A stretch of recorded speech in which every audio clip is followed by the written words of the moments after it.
I'm so excited that we have today an author and a panel of readers.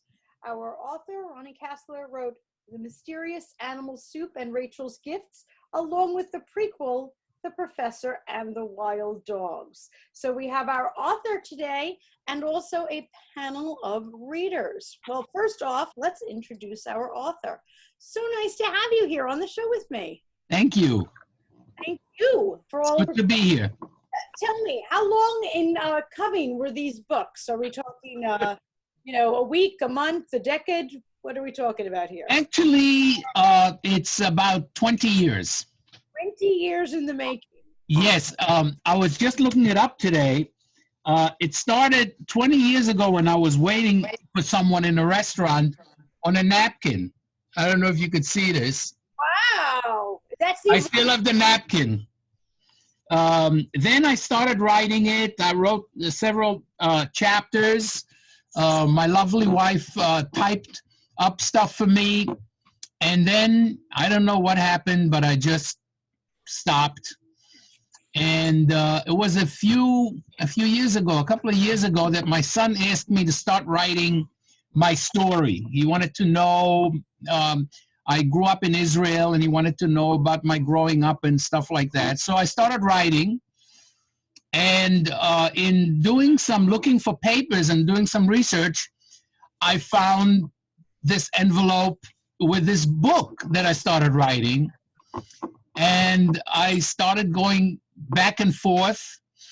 We were in Florida, and we got stuck there because of the virus.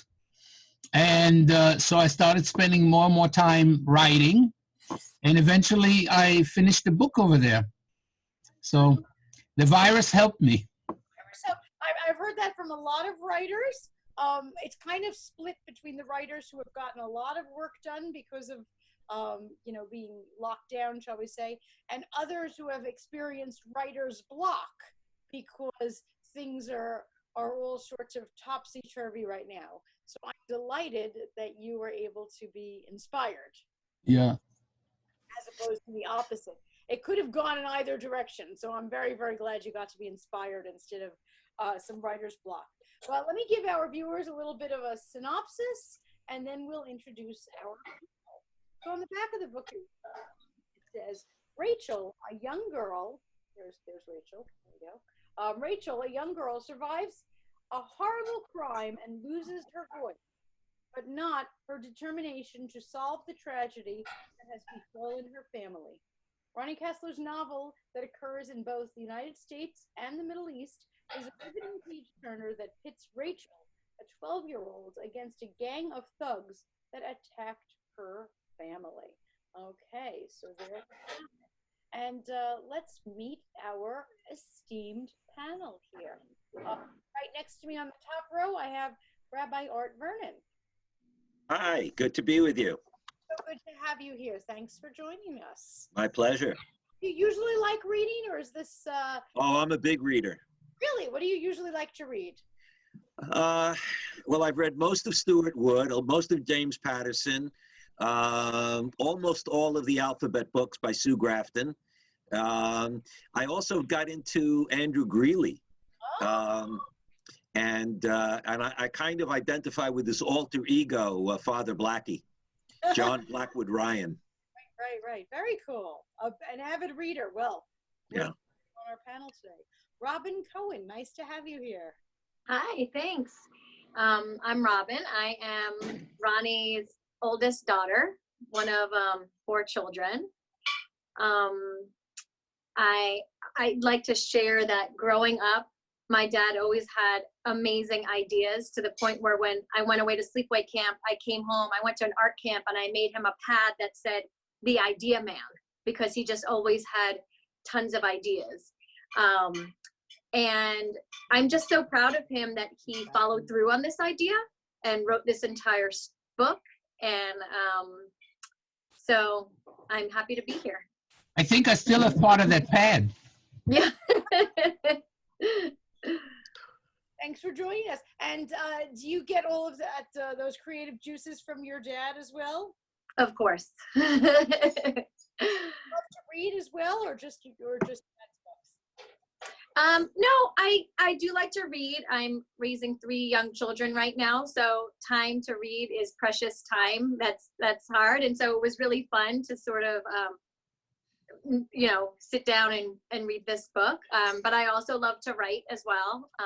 So he's inspired me to do a little bit of both. So All about that. That's fantastic. Eric and Valerie, welcome. Thanks for joining us. Oh, Hi. happy to be here. Ronnie, should I ask you that? Pardon? How do you know our author?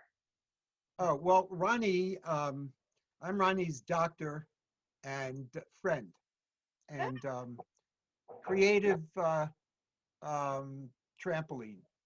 I mean, he'll knock things off of me. We'll play tennis with creative ideas.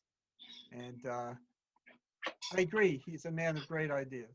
Well, as his doctor, I thank you for keeping him healthy so he can keep writing. me too. And Valerie is I know him through you. right, but Valerie reads. I mean, she's Really? What do you the like? avid reader. I do read a lot, but I haven't been reading because I'm teaching now and we're doing remote teaching. Oh.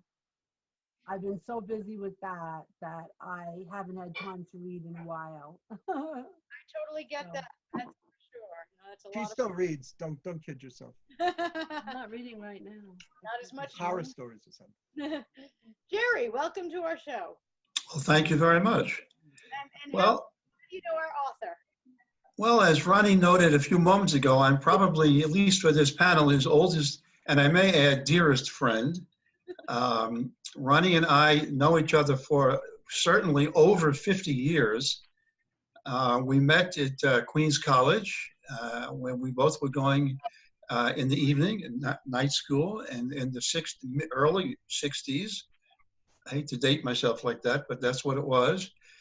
And, we've had a relationship on and off over the decades. And certainly Ronnie was always a kind of an inspirational guy. I didn't necessarily agree with him on everything, certainly. And I can remember the incident, and he knows what I'm going to mention, when I was forced to chase him around a car. He said something I didn't like, and fortunately for him, I was unable to catch him.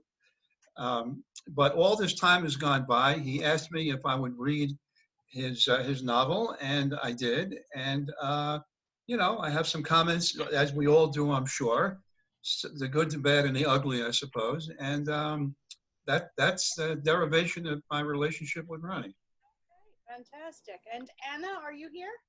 I'm here. Can you hear me? I can hear you just fine. How do you know our author? And do you like to read things written up by our author? I do like reading. I love reading, and I love the author. We actually live together. We've been together for a while, and I have always known he is the most creative person I know. As a matter of fact, we can't sit through anything on TV where he doesn't come up with a different idea, and 9 times out of 10, they're actually better ideas. Ah, very cool. Very cool. Yeah, he's super creative, and his children are also. Ah, good to hear it. Good to hear it. And you like to read other books besides our author's writings? Oh, absolutely. I read Dean Koontz, Tom Clancy, John Grisham, anything that has nothing to do with reality, since I live in reality. I totally get that. Yes, it's enough already with reality. I get that for sure.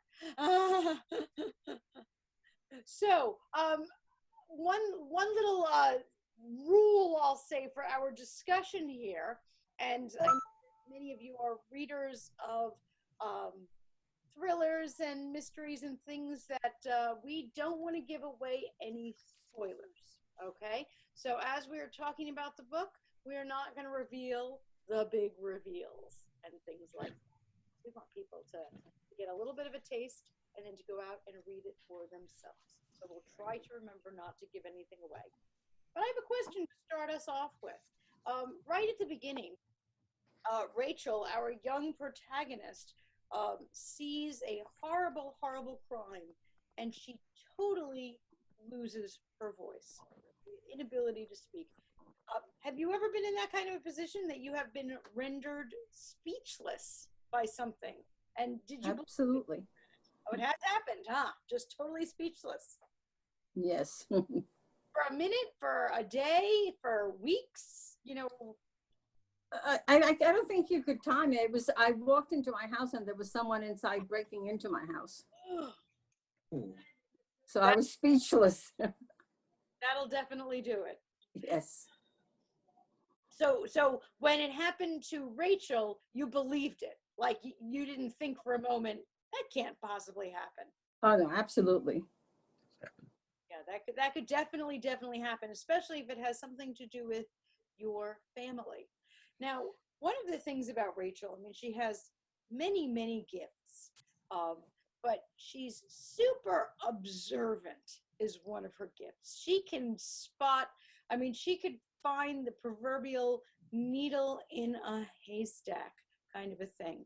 And there are lots of other things that she is very good at doing.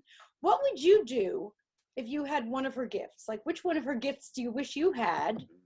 Or that you had somebody who had it right here next to you and you could use it? Any thoughts about how you might be able to use this for profit or anything else? For profit.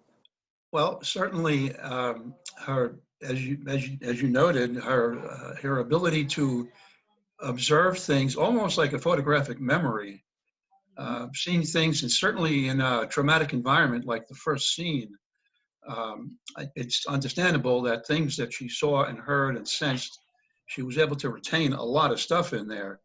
And that would be a good trait to have for the most part, as long as it's used the right way. I think that would be of great benefit, certainly for myself, although I'm reasonably good at seeing things and kind of, developing my own ideas about what I see. But to be sure, that particular trait would be of great interest to me. I would guess that there are some people who have that better than others. People who are detectives, people who are able to, wasn't it Sherlock Holmes that if you walked into the office could instantly tell where you've been by the type of mud on your shoes, Rabbi? Yes, yeah. I was thinking Conan Doyle kind of set the pattern for these for these kind of fictional detectives with Sherlock Holmes. But there are two things that are, and you see it in all of the detectives, all of the great detectives that have been created by other authors. I think about Columbo. My wife and I have been watching old episodes of Columbo, and certainly, so there are two things. One is attention, the ability to observe and remember details, and the other is the capacity to reason, to relate things that other people don't see the relationship to, and put them together to solve a puzzle. And those are both very, I see Rachel in the tradition of the Hardy Boys, Nancy Drew, Encyclopedia Brown. I love Encyclopedia Brown. Yeah, and the other great children's detectives. And I always get a tickle when a 10, 11, 12-year-old child is smarter than the adults around them. Happens often, I'm sure. Well, oh yes, it does. It does. Most, not all of us on this call have children and have been shown up at times by those children who are able to see things that we ourselves can't see. Yeah. Especially now in the years of technology. How many of us have had to ask our kid to do something for us? For sure. The grandchildren we ask. Yeah, you ask the children, yes, because the children don't know either anymore, do they? Well, you guys are very complex in the way you look at Rachel's gift. I think just the sheer beauty of being able to see at night or hear with the distinction that she heard is of a, from me as a musician, to me, the hearing part of it just made a real resonance, because there is a gift perhaps that I have that others don't hear. When they go into a room and they listen, and I hear the whole symphony, whatever it is I've been trained to do. I mean, I hear the parts, I hear the things, and this and they say, well, how do you know all that stuff? It's like, it's just there, it's like, how does the polar bear smell the seal through 6 foot of ice? They perceive it in some way because they're just granular down to that level. And that's, of course, so important in all of Rony's writings. All of a sudden, the granularity goes zoom, and you're into something, and you say, wow, a second ago, I was on a plane or something, and now I'm thinking about something. And I think that's what you guys got off of. But this thing about the pure senses also, I think there is something into pure sensuality or sensoriness. It could also have to do with the fact that you don't think that you wear glasses, too, that you can appreciate that. The sight. You know, I think it's true. I think my sight has always not has been as good as my hearing. So I was always aware of other people who could see things much quicker than I could. You know, some of the students I have, I can't believe how quickly they see words or everything that they see. You know, it's just, makes me, I've always been bad at that though, so I don't feel so bad. But my hearing has always been good, and that's why, you know, I kind of zeroed in on that with you, Ron. Well, Eric, I'm with you. When somebody has a gift that I am lacking in, you mentioned eyesight. One day I was out with my son, and I was trying to figure out how his eyesight is amazing. And I kind of said, you know, can you read this sign? Can you read this sign? And he read a sign that I couldn't even see the sign yet. I know. Yeah. That impresses me. Now, I, like you, have, I would think, more sensitive hearing, but sometimes it's my downfall. I'll be lying in bed at night and say to my husband, did you hear that? Did you hear that? No, go to sleep.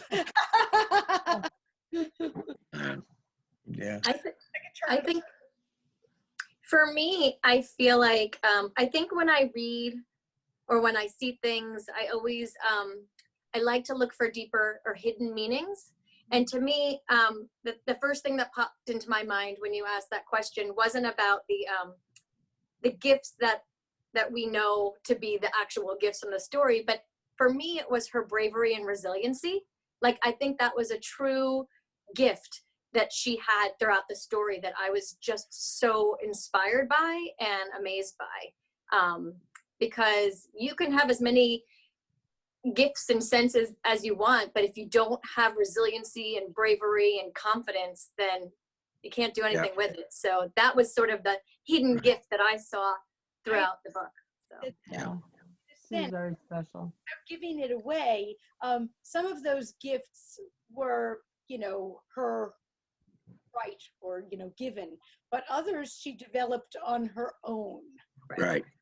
You know, and I think Right. you make a very good point. They're just like there are many people in this world who have incredible hearing or eyesight, but not all the incredible hearers like Eric are musicians. Many of them are letting their gifts kind of fall by the wayside. So it was what she did with the gifts. Yeah. Yeah. That was Yeah. Yes. because there's a lot of people who waste their gifts, aren't there? Right. Yes. Yeah. That's how she used it. Yeah. There's a lot of people who have a lot of stuff going for them and they just waste them. You know, I took the liberty of rereading myself the first maybe 50 pages just over the last 2 days, just to kind of refresh myself, because I read this, I think it was in September when Rony sent it to me.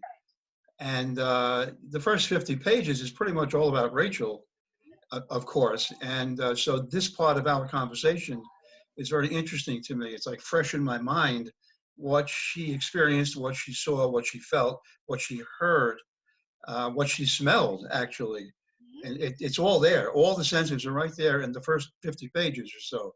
So, you know, I'm feeling very comfortable with what I'm hearing other people say about their sense of Rachel, what her abilities were. And the fact that apparently, and of course, as you read through the entire script, manuscript, she's pretty consistent with those kinds of almost extrasensory perception kinds of senses. Yeah. Jerry, I'm so glad you mentioned that, you know, the whole beginning section of the book is very much about Rachel, but then they introduce the other people and some are help and some are hurt. Some are supportive of her and her gifts and others are trying to squash or, you know, get rid of her and her gifts. When you were reading the book, it's so important for writers to make characters multidimensional, that the good guys can't be all perfect, and the bad guys really shouldn't be all evil. You know, they have to have a little some goodness in them, or else we just don't care about them as characters. Tell me about any of the characters besides Rachel in the book. Something that struck you as you liked or appreciated this character because of this characteristic, or maybe hated them. But some of the secondary characters, any thoughts on them? The first one that jumps into my mind that I loved was Aunt Ruthie. You know, like I just loved her. I felt like she had this unconditional love for Rachel. And I feel like having secure attachments is so important. And I think without her, her gifts couldn't have thrived, I guess is what I'll say. Yes. And you know what I liked about Aunt Ruthie is that even when she didn't know everything, you know, she was still 100% supportive. She was. And even when she wasn't supportive, it was because she was protective and spicy in that way, you know, not really spicy, but you know what I mean? Like she didn't always want to go along with it, but that was because she loved her so much. And great to see that love, the essence of her character. Right. Yeah. Anna? Yes. I'm just trying to think in terms of, I like the interactions with the different characters. And one of the things that, and to be honest, I can't pronounce most of the names other than Rachel. And so I'm not even going to try, but I love the interaction and the fact that everything to me was something that I was looking forward to really getting more into. It was almost like there was a connection with each one, and you sort of said, well, this one is going to act this way, and maybe they acted a different way. So I like that whole idea because that really kept my attention. It kept you going. Yes. Yeah. Kept you going. I think it had a very powerful beginning. Yes. I think it grabbed me right away from the very beginning. And I think that the reason that it did was because Rachel had all these enhanced senses, they were all described there. So it made it seem so real. And it was really frightening. And that's what grabbed me right away. I wanted more right away. And Valerie, that's a writing technique. You're a big reader, so you've read this technique before. It's called in media res. And what is dropping the reader in the middle of an action. You know, you've read books before, I'm sure you might have even stopped, that there's 30 pages of introduction and exposition, and you're just kind of bored before you get to the action. And some writers think, oh, I should introduce all the characters first. But what you're commenting on is no. They started you in the middle, in media res, in the middle. And many of the books that I'm sure that you love, that's why you keep going. Right. Right there at the beginning. The best television programs do that also. That, you know, if there's going to be a movie or a miniseries or whatever it is, if they're going to do that whole exposition thing, you're probably going to tune out. But if they drop you right in the middle of a battle scene or something is happening right away, and it might take you 3 episodes to figure out who these people are, but it's worth it. So I'm so glad you mentioned that was a great technique that Rony used in this book, was starting in the middle. I have to share one thing with you, and that is that the first 3, almost 4 chapters I'd written initially, which goes back 20 years. So when I took the story up again, now I have granddaughters, a few of them who are tweens, and I actually changed the beginning to make it a little bit less shocking. And then I said, now what? And as I was writing, the book came to me. So I've seen other writers be interviewed and they said, oh yeah, I knew the book from beginning to end. It was just a matter of putting it on paper. Or somebody else said, I have the outline and then it was just a matter of filling in, and I had somebody else who wrote with me and they filled it in. For me, it was like something in me was telling me the story. And so as the story came to me, I was writing it. So some of the stuff I wrote was a surprise to me. So even as I'm listening to you guys talk about the book, I'm going, oh yeah, me too, you know, because I was not only the writer, I was the reader also. So I just find that that's another way that some writers write. They create interesting characters, and then they let the characters tell the story. Yeah. And I think that's what happened, Ronnie. I think you created an interesting character, and what was happening is the character was speaking to you, and telling you to tell their story. Yeah, I guess so. Yeah. You were the Just getting back to the fact that we have the good guys and the bad guys, and the people involved are multifactorial. I think Salim really is the guy, you know, who represents this beautiful relationship as a kid. What a friendly guy Salim was. We know why he got away at the end. We understand that. And, you know, that's part of it, I think. Well, there's also another reason he gets away at the end. That's Ronnie's next book. That's right. I mean, you know, a good book is not a one-off, but it's the beginning of a series, whether it's a series about the same writers or a series of incidents that carry some characters forward from book to book. But if you think about, you know, you know, every one of the very well published writers, they have one or two or three characters, and they come in and out of all of their books. I mean, the writers that I read, I mean,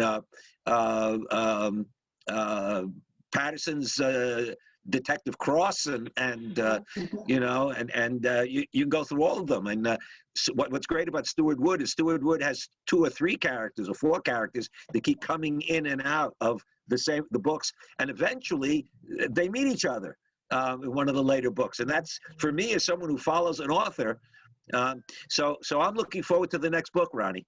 Thank you. It's in the works. What happens next? Yeah. There are so many opportunities for a new book. There are so many ways you can branch out and go with this story. Right. Yeah. Good luck.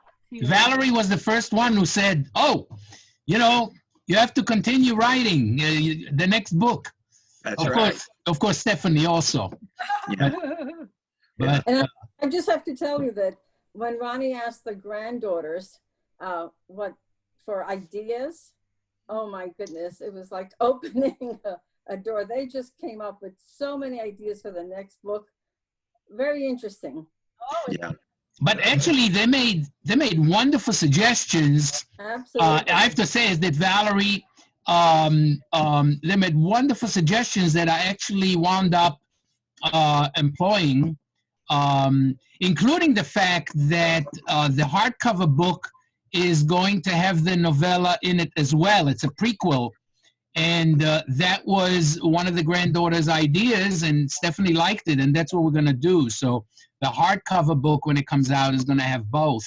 Oh, great. That's great. That's great. Yeah. But they not only that, which I love more than anything else, 3 of the granddaughters are getting together to write their own book. Oh. And you know, when you see that pouring down like this, you know, that just gets me. I love that. You know that. Well, Ronnie, I think you should work with them, and the 4 of you should publish a book together. Mm-hmm. No, they don't want me. They just want the 3 of they'll them. take suggestions from you. You're their favorite grandpa. They'll take suggestions from you. What an inspiration you are to the next generation to do that. Yeah, that's wonderful. That's wonderful. Well, look, I was inspired by my son, so you know, what goes around comes around, right? It's you know, you pay it forward. Yeah. That's right. And Jason is very, very talented. He's a screenwriter, He has not yet optioned the book, but maybe he will. I don't know. Yeah. Fantastic. He's very talented. Great use of time during this little pause period we're in globally right now is to be writing these books, and that the granddaughters are also writing books. That's just fantastic. That's wonderful. So if we're giving suggestions for where he should go next, thinking about this book, and again, not giving anything away, which is so hard to do, but what storylines or maybe characters or something else would you like to see go on into the next one? There's a side character you'd like to know a little bit more about. Maybe there's something that happened that you'd like to see it kind of twist and turn in the next one. Any advice for the author here? Well, for me, I was certainly intrigued by the notion of somehow attempting to utilize the extra sensory abilities of certain animals to somehow, through various means, have humans acquire some of these skills. That notion, which I'm sure has been, kicked around a lot over the decades, even centuries, is something that Rony picked up on. And for me personally, I'd like to see a development of how that would work and all the ramifications thereof moving forward, and throwing in a lot of intrigue certainly to go with it. But that would interest me. Very cool, very cool. And along with that, there's the higher level things that animals can do, like we talked about. But even on another level, I know that scientists look at why animals don't catch certain viruses, let's say, or why they're immune from different things, or why they can live in different environments, so that maybe we can take on some of those ourselves. Oh, it would nice if people could breathe underwater. Exactly. That would be very useful for people to be able to breathe underwater with that apparatus. Very useful. Very useful. Well, they do it in the womb. In a sense, yeah. Yeah. That's true. That's true. Where else might he want to go in the next book? I don't know. I think because it's a young adult book, he might go with the strongest character of Rachel. I'm just thinking that people want to know what's going to happen to her, or what, where she goes from here, what her next steps are going to be. And I just think, being a teacher, that age group, you're going to grab them if you take the same character and just move it along. You can bring another character in a little bit later, but I would stay with the strong character. Good advice. Valerie, what grade do you teach, or what subject? Well, right now, I've taught a lot of grades. I'm teaching for 18 years now, but now since COVID, I'm teaching pre-K, and I'm teaching them remotely. Oh my God. I can't imagine what remote pre-K is like. Go to studio. Just a studio. It's like being Mr. Rogers. It's a studio thing, I sing, I dance. Presentation. Oh my gosh. I would like to learn, Stephanie, what plans are, not necessarily in any detail for this conversation, certainly, but for marketing the book. Who do you perceive the primary demographic group to be that would conceivably have an interest in hearing something about this book, learning about it, and actually buying it, or, buying it online? Well, what's nice is that this book does hit a couple of nice niche areas, which is something that we're hoping teachers and librarians will pick up on. Certainly the age of our protagonist puts it in a nice, middle grade, into junior high kind of a level, because students do like to read about people who are their own age. They don't necessarily want to read older or younger. They want to read about people who are just like them. So it's a great pick for librarians and teachers out there. It's a great pick for animal lovers. There's a lot. And most of our young kids are very much into animals and the environment and such.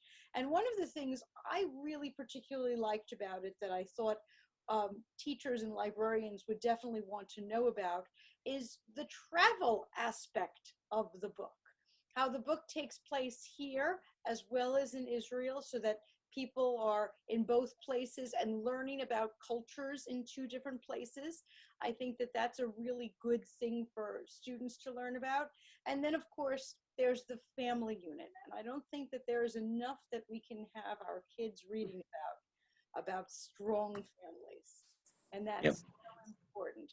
So I really am hoping, and it's a great question, Jerry, that teachers and librarians and parents who, if I just described your kids in that they're in that age bracket that, you know, sometimes, especially, we might have younger ones who are advanced readers that, you know, the books are too babyish. They want a good mystery. They're listening, they're saying, wow, what happens in that first chapter? I want to check that out. So we want those kind of readers. And somebody that they can look up to as a heroine, somebody who's got all those great assets and qualities like Robin described about our Rachel. And that gets in the animals and the travel and the learning and the family values. And these are all great things to have in a book. So I'm hoping that whatever the storyline is of the next one, that it keeps going with those types of elements that I think are so important. Yeah. Yeah. Good. Yeah. And, Yes, yes, I- she's doing great, Rachel. She's doing great. so you already have, yeah. Yes, I already have it. It's Ronnie, it's In the making. going along. Maybe I'm on chapter 4, and yeah, I think it's going to be very interesting. And the one thing that I want to add, and I don't know if anybody mentioned it, is both the novella, The Professors, and the book. I tried to put out a teaching lesson in a very sort of subtle way.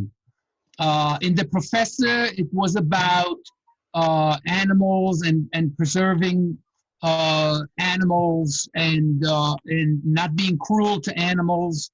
And in Rachel, it was about where we're going with all this DNA research. And just recently, there was this program, and they were talking about this award that was just given to 2 women scientists, about something called, I think, CRISPR, CRISPR, Mhm. where they found a way to actually cut and rejoin DNA strings. So it's really here today, and it creates a lot of benefits, but also a lot of risks and a lot of dangers. So the book is sort of trying to bring that out, and the next book is going to bring out some more about that, but it's also going to be about a culture that very few people know about, a culture that is not, but similar to the American Indians, and what happened to them, but it's not them. It's another group that I think is a subtle teaching level. There's some other things in the second book also that I think is cultural, new to a lot of people, and is sort of like, as I said, it's a subtle teaching tool. Fantastic. So Stephanie, when you do the hardcover book, on the back flap at the bottom, you need a little box that, for 2 reasons, that kind of projects the next book. One is a marketing teaser, but the other is it strengthens the first book if people know this is the beginning of something that might be a series.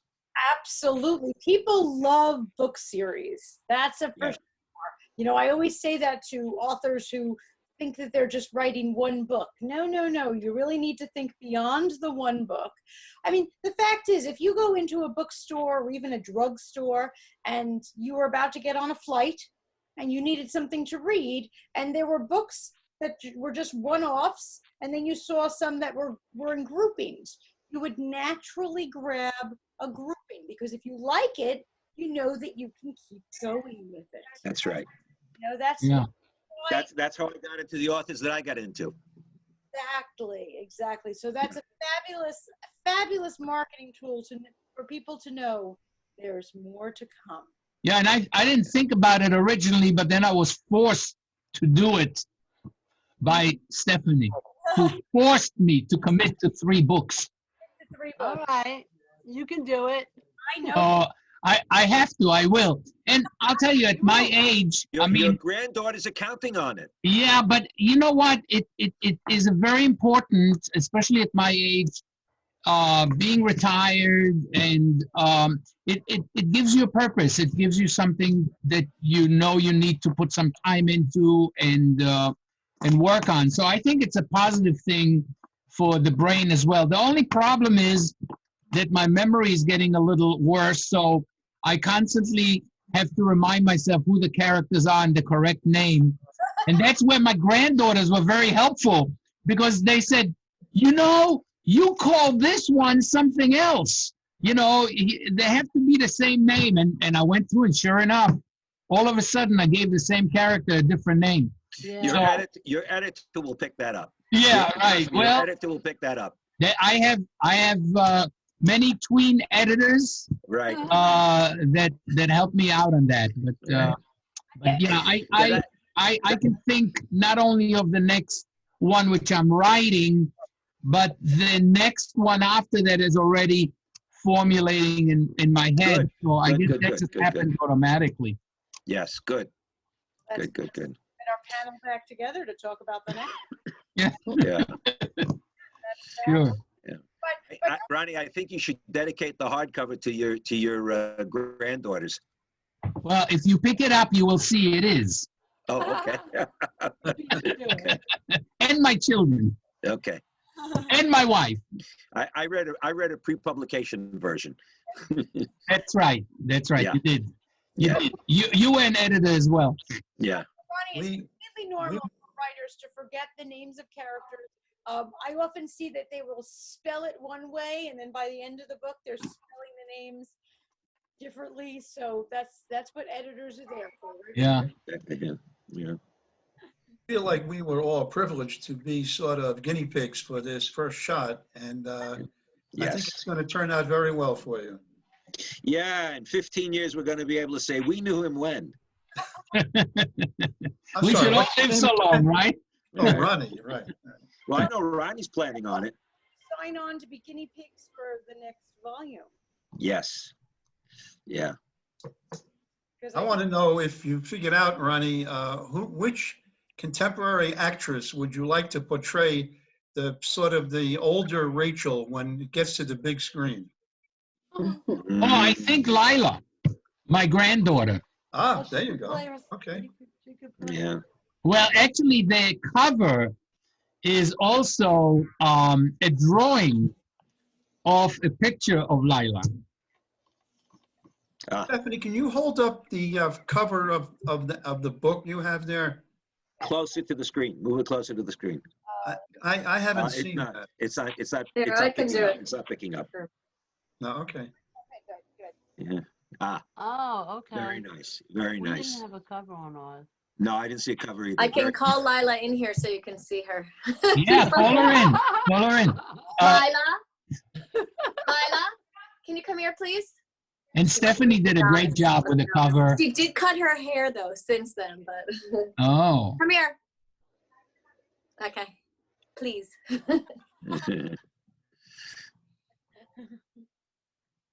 Tell us you might get the movie part. Oh, wait, go down. Yeah. Oh, yeah, she's Oh, you're the okay. model for the book cover. the mother Right. saying that if they had needed an actress to play if it became a movie, and he was saying that the book cover was modeled after you. Even with the Congratulations.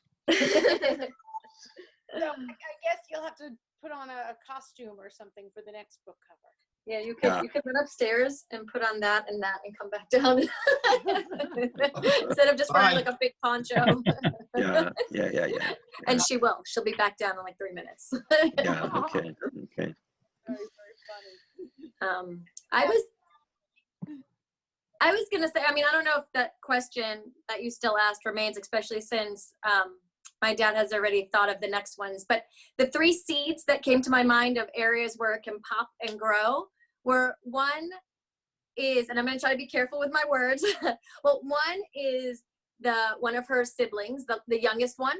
I think we can learn a lot more about him and bring out a male character, have him become a male main character, in addition to have Rachel, so I can see Johnny's story coming out, and maybe there'll be some surprises with Johnny that we never realized because he was young.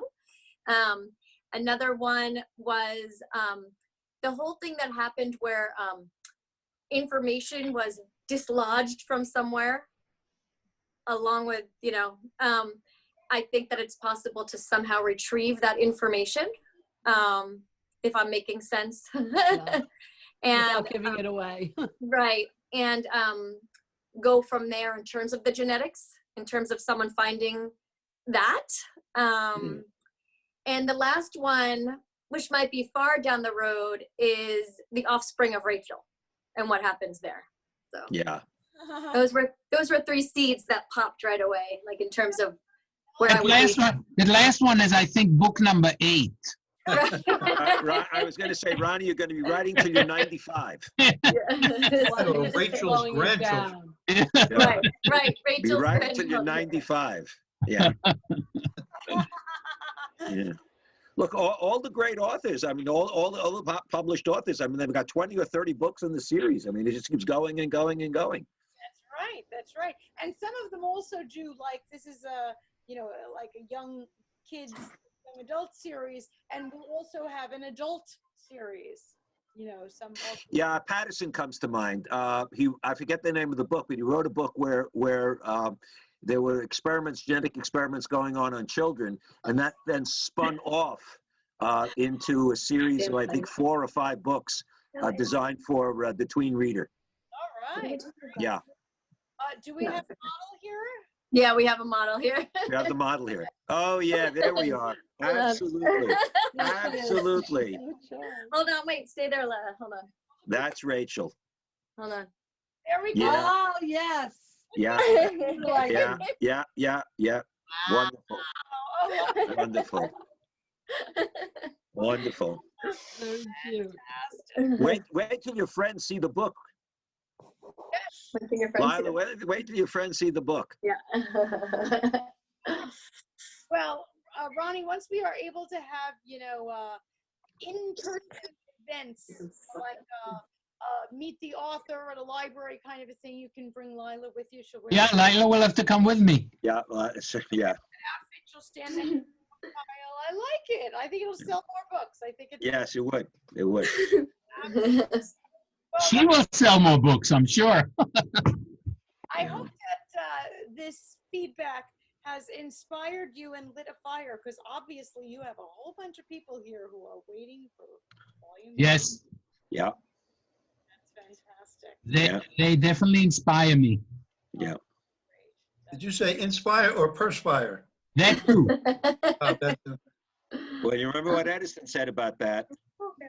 About luck, right?